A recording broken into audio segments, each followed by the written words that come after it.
मैं doctor Madhu Singh, SPC government college Ajmer. आज का हमारा टॉपिक है उत्तरी अमेरिका का ड्रेनेज सिस्टम। ये इसका सेकंड पार्ट है। फर्स्ट पार्ट हम इसका पढ़ चुके हैं। सेकंड पार्ट में आज मैं सबसे पहले आपको बताने जा रही हूँ उत्तरी ध्रुव सागर की जो ड्रेनेज सिस्टम है या जल प्रवाह प्रणाली है। ये उत्तरी ध्रुव सागर है। इसमें जो गिरने वाली नदियाँ हैं उनके बारे में इसे हम दो भागों में बांट सकते हैं। एक तो है हडसन की खाड़ी में गिरने वाली नदियाँ और दूसरी है आर्कटिक महासागर जल प्रवाह की नदियाँ।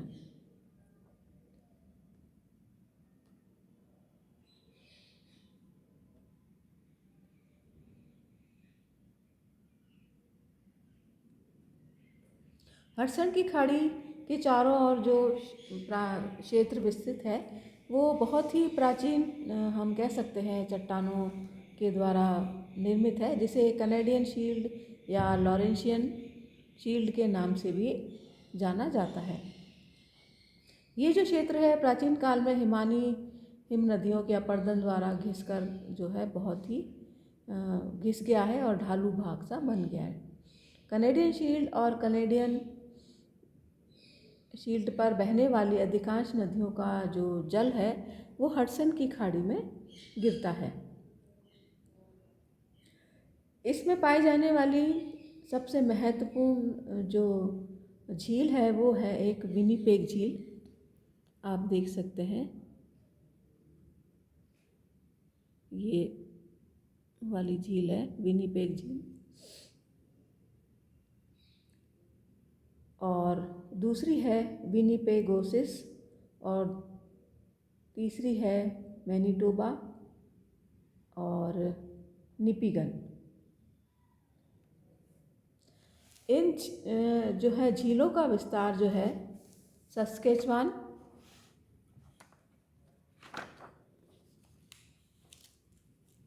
मैनिटोबा, ओंटारियो तथा क्यूबेक जो यहाँ के प्रांत है वहाँ पर पाया जाता है। सस्केचवान नदी जो है रॉकी पर्वत है, ये वाला क्षेत्र ये सस्केचवान रिवर है। तो रॉकी पर्वत के हम कह सकते हैं उत्तरी भाग से निकल कर के पूर्वी ढालों पर बहती हुई ये जो है उत्तरी भाग में गिरती है। विनिपेग झील का जल जो है नेल्सन नदी और द्वारा जो है पोर्ट नेल्सन, यहाँ पर स्थित है पोर्ट नेल्सन, ये नेल्सन रिवर है, उसमें गिरता है हडसन खाड़ी में। मैनिटोबा झील का जो जल है एक नदी द्वारा विनिपेग झील में गिरता है जो कि नेल्सन नदी द्वारा हडसन की खाड़ी में गिरता है।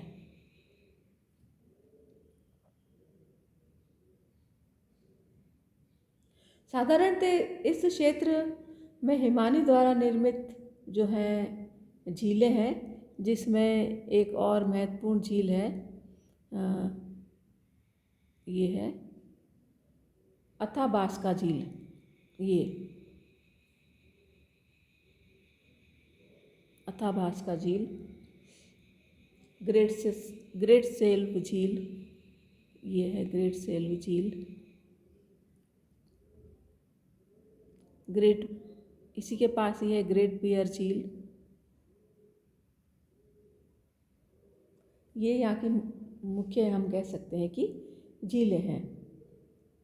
अथाबास्का नदी अपनी सहायक नदियों के साथ दक्षिणी दिशा में बहकर अथाबास्का जो झील है उसमें ये गिरती है। अथाबास्का रिवर है ये अथाबास्का झील है।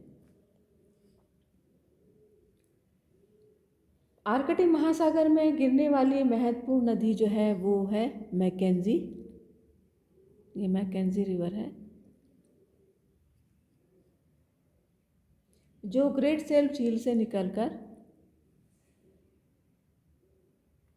निकलने के पश्चात उत्तर की ओर बहती है तथा पश्चिमी दिशा में बहकर आने वाली लियार्ड नदी, ये लियार्ड नदी है जो इधर से बहकर इसके अंदर मिलती है। मैकेंजी नदी के उत्तर दिशा में प्रवाहित होने वाली ग्रेट बियर झील का जो जल है वो ग्रेट बियर नदी के द्वारा मैकेंजी नदी में, ग्रेट बियर झील और ग्रेट बियर नदी मैकेंजी नदी में जो है मिल जाता है। और मैकेंजी नदी अपनी ये जो सारी इसकी नदियां हैं, यहाँ से पील भी आती है, लियार्ड भी आती है, और ये सारी नदियों का जल लेकर के अंत में न्यूफोर्ट सागर में गिरती है।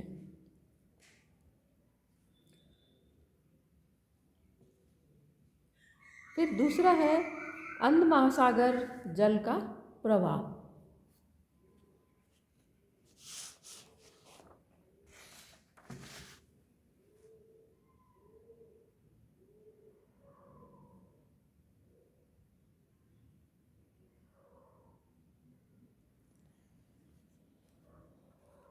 अपलेशियन पर्वत के हम कह सकते हैं कि उत्तरी, पूर्वी तथा पूर्वी ढालों से अनेक नदियां निकलकर अटलांटिक महासागर में गिरती हैं, जिनमें हडसन मोहाक जो नदी है, हडसन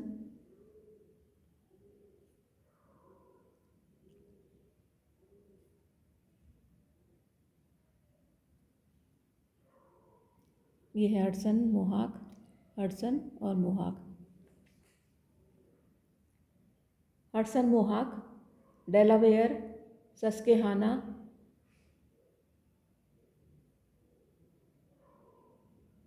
इसमें देख सकते हैं आप, सस्केहाना, डेलावेयर, हडसन, मोहाक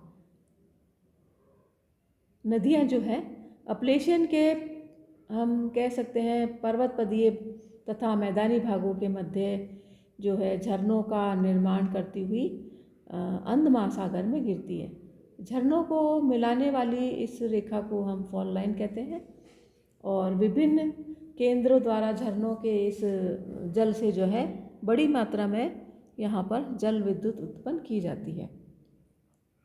फिर रॉकी पर्वत के पूर्वी और अपलेशियन पर्वत के पश्चिमी ढालों से अनेक नदियाँ निकलकर मैदानी भागों का निर्माण करती हुई मिसिसिपी नदी में मिलती है। मिसिसिपी, ये मिसिसिपी रिवर है,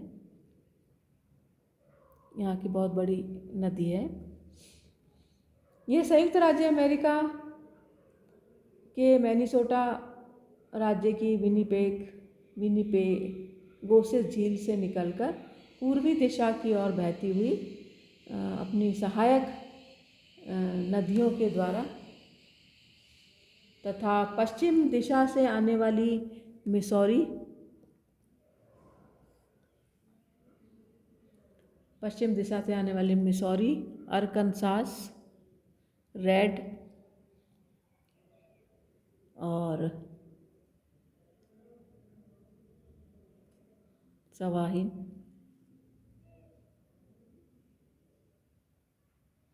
ओहायो, टेनेसी,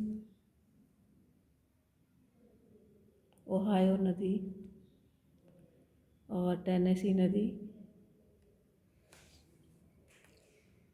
अब आदि के साथ मिलकर ये सभी नदियों का जो है बड़ी मात्रा में जल लेकर उत्तर से दक्षिण की ओर बहकर इधर एक क्षेत्र है न्यू ऑर्लियंस, जहाँ पर ये नदी जो है गिरती है, न्यू ऑर्लियंस। अपलेशियन पर्वत के उत्तर पश्चिम में ढालों में एक एलेघेनी और मोननगेहला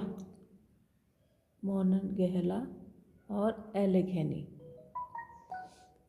नदियाँ निकलकर एक यहाँ पर बहुत ही इम्पोर्टेंट सेंटर है आयरन एंड स्टील इंडस्ट्री का, पिट्सबर्ग के नाम से जिसे जानते हैं, के समीप मिलती है। और ओहायो नदी की मुख्य सहायक नदियाँ हैं। ओहायो नदी अपनी सहायक नदियों के साथ अंत में जो है मिसिसिपी में मिल जाती है।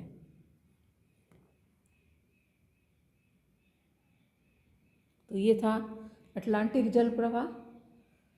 फिर एक और जल प्रवाह है जिसे हम इंटीरियर ड्रेनेज के नाम से भी जानते हैं, यानी कि आंतरिक जल प्रवाह। रॉकी पर्वत श्रृंखलाओं के मध्य ग्रेट बेसिन का एक ऐसा विशालतम पठार पाया जाता है और उनके मध्य बहने वाली जो नदियां हैं वो किसी समुद्र में या झील में नहीं गिरकर अपने स्थलीय भाग में ही जो है विलीन हो जाती हैं। ऐसे प्रवाह को हम इंटीरियर ड्रेनेज या आंतरिक जल प्रवाह के नाम से जानते हैं।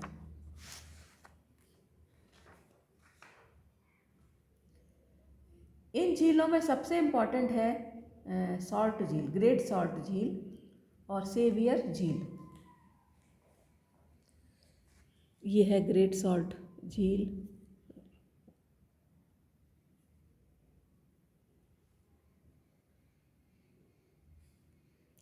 ग्रेट सॉल्ट झील,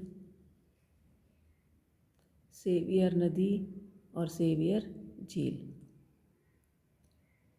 ये सेवियर नदी है।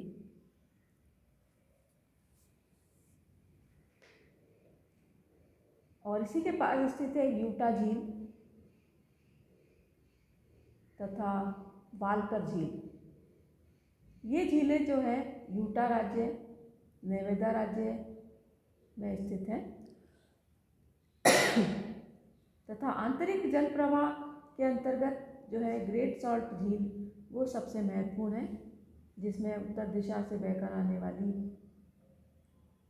बियर नदी गिरती है और सेवियर झील में सेवियर नदी और वॉलकर झील में वॉलकर नदी।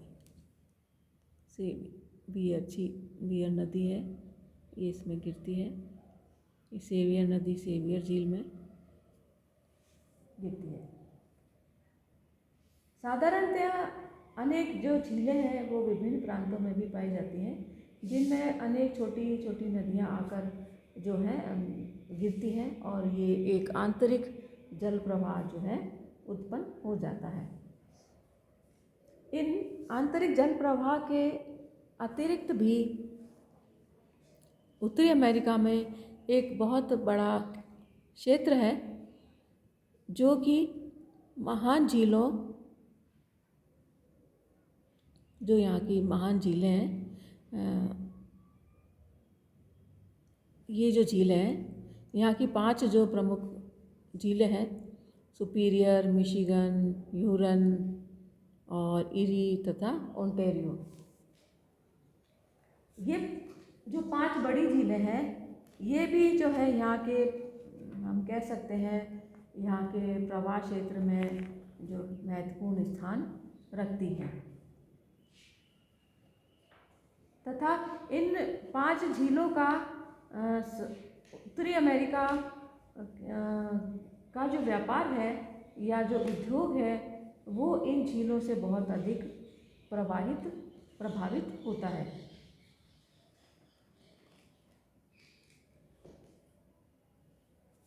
ये जो झीलें हैं संयुक्त राज्य अमेरिका और कनाडा की सीमा पर स्थित है। कुछ भाग इसका कनाडा में है और कुछ भाग, अधिकतर भाग इसका हम कह सकते हैं संयुक्त राज्य अमेरिका में पड़ता है। इन 5 झीलों का, इन महान झीलों के निर्माण में ऐसा माना जाता है कि हिम आवरण का विशेष प्रभाव रहा है और इन झील की गहराइयाँ जो है ग्लेशियर से अपर्दन हिमावरण के कारण भिन्न भिन्न पाई जाती हैं।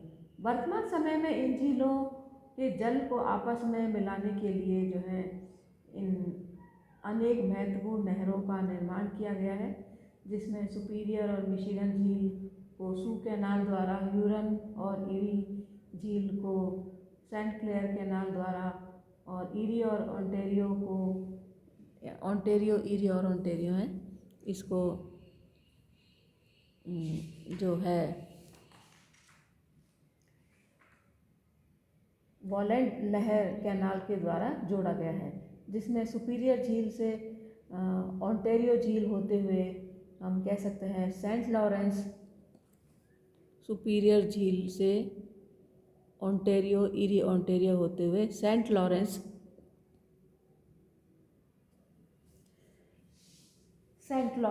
नदी से होते हुए अंध महासागर तक पहुंचाया जा सकता है। महान झीलों के द्वारा जो है वो कई सारे महान झीलों के इन क्षेत्रों में कई सारे महत्वपूर्ण नगर भी स्थित हैं, जहाँ पर कि इस झील का जो है प्रभाव विशेष रूप से पड़ता है, और विशेष करके यहाँ के सस्ता परिवहन और उद्योग जो हैं वो इन झीलों से बहुत अधिक प्रभावित हुए हैं। तो ये था उत्तरी अमेरिका का, हम कह सकते हैं, ड्रेनेज सिस्टम। Thank you.